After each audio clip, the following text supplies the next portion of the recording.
الحمد لله رب العالمين والصلاة والسلام على سيد الأنبياء والمرسلين وعلى آله وأصحابه أجمعين أما بعد يا حي يا قيوم يا ذا الجلال والإكرام۔ بعض اوراد و وظائف ایسے ہوتے ہیں جو بظاہر ناممکن ہوتا ہے وہ ممکن بنا دیتا ہے۔ یہ بات اس لیے بتا رہا ہوں کہ بات یقین کی ہے، بات ایمان کی ہے، اور بات اللہ تبارک و تعالی کی قدرت کی ہے۔ قرآن پاک نے ہمیں بیان کیا ہے کہ کس طرح بظاہر ناممکن تھا حضرت زکریہ علیہ السلام کی بیوی بڑھیا تھی، اولاد کی کوئی امید نہیں تھی، مگر قرآن نے بیان کیا ہے کہ بڑھیا حاملہ ہو گئی۔ قرآن پاک نے بیان کیا ہے کہ حضرت اسماعیل علیہ السلام 30 چھری کے نیچے چھری چلنے کے باوجود زندہ رہے۔ حضرت یونس علیہ السلام کو مچھلی نے نگل دیا مگر ہضم نہیں کر سکے، یہاں تک کہ اللہ کی قدرت ظاہر ہوئی اور یونس علیہ السلام کو مچھلی نے واپس دریا کے کنارے، سمندر کے کنارے الٹی کر کے پھینک دیا۔ قرآن پاک نے یہ بھی بیان کیا ہے کہ نبی صلی اللہ علیہ وسلم کے انگلی مبارک کے اشارے سے چاند کے 2 ٹکڑے ہو گئے۔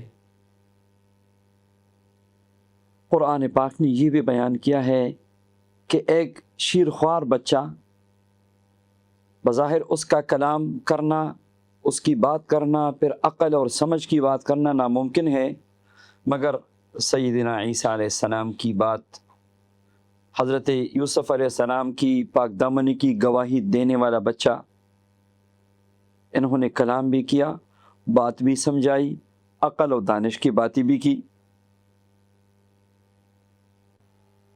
بظاہر لاٹھی ہے موسیٰ علیہ السلام کے ہاتھ میں، مگر اژدہا بن گیا۔ حضرت سلیمان علیہ السلام کو چونٹیوں اور پرندوں کی بولی سکھائی اور سمجھ رہے تھے۔ اللہ تبارک و تعالی نے قرآن پاک میں ان سارے واقعات کو بیان کر کے اپنی قدرت کا بیان کیا ہے کہ اللہ تبارک و تعالی قادر ہے، جب چاہے بظاہر ناممکن کو ممکن بنا دیتے ہیں۔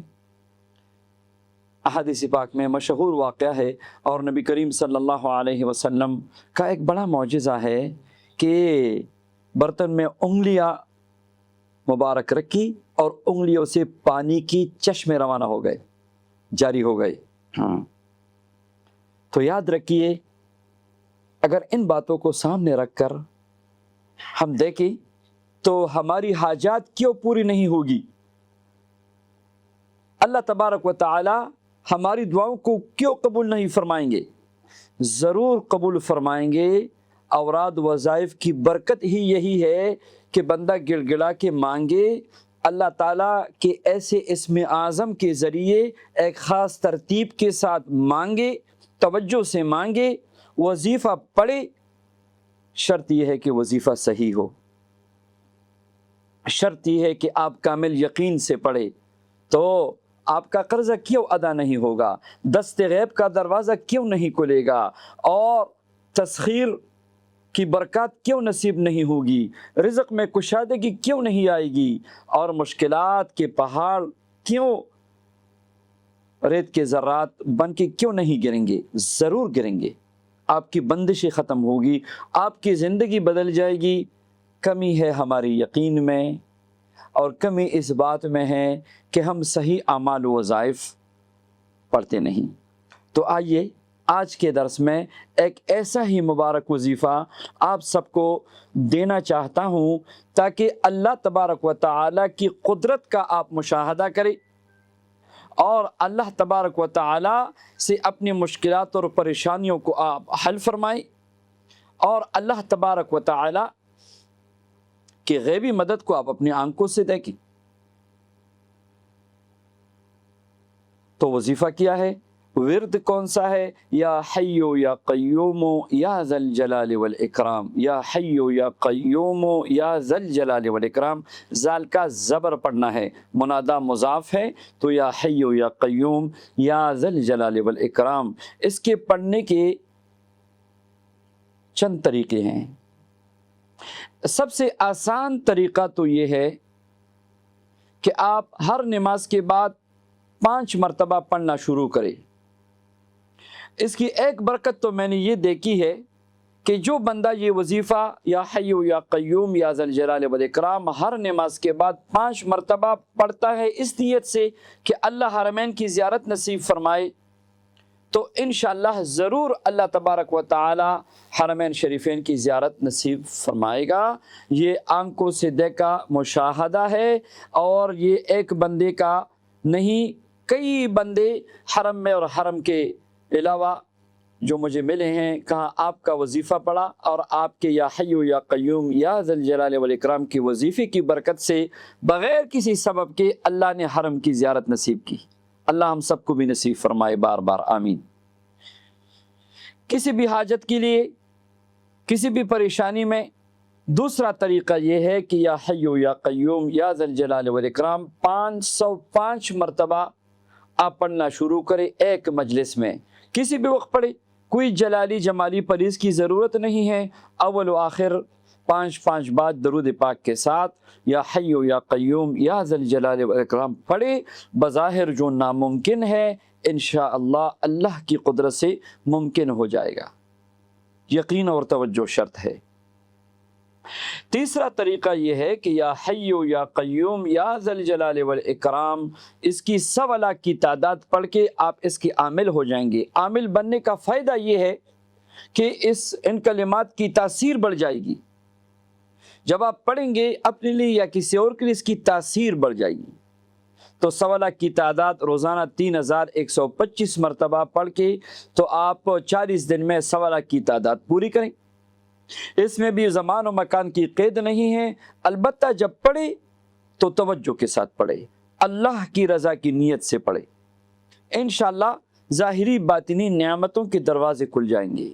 اور ایک طریقہ اس کا یہ ہے، اللہ توفیق دے تو 7 لاکھ مرتبہ یا حیو یا قیوم یا ذی الجلال والاکرام پڑھے۔ تعداد اپنے لیے خود مقرر کرے، جتنا آپ روز پڑھ سکتے ہیں، کبھی کم کبھی زیادہ، یہ بھی ممکن ہے۔ دنوں کی بھی کوئی قید اس میں نہیں ہے، کیونکہ 7 لاکھ کی تعداد کوئی معمولی تعداد نہیں ہے۔ مگر انشاءاللہ اگر آپ کے دل میں تڑپ ہے، اگر آپ کے دل میں یقین ہے، تو 7 لاکھ مرتبہ پڑھنے سے انشاءاللہ او مناظر او درجات ملیں گے کہ مخلوق خدا حیران ہوگی۔ ظاہری باطنی نعمتیں، اللہ تبارک و تعالی سے تعلق، اللہ کی محبت و معرفت، اولیاء کی زیارات، یہاں تک کہ انبیاء کرام علیہم الصلوات و تسلیمات کی زیارات آپ کو نصیب ہوگی۔ روحانیت کا ایک اعلیٰ مقام نصیب ہوگا، بلکہ اللہ کی ولایت کا مقام نصیب ہوگا۔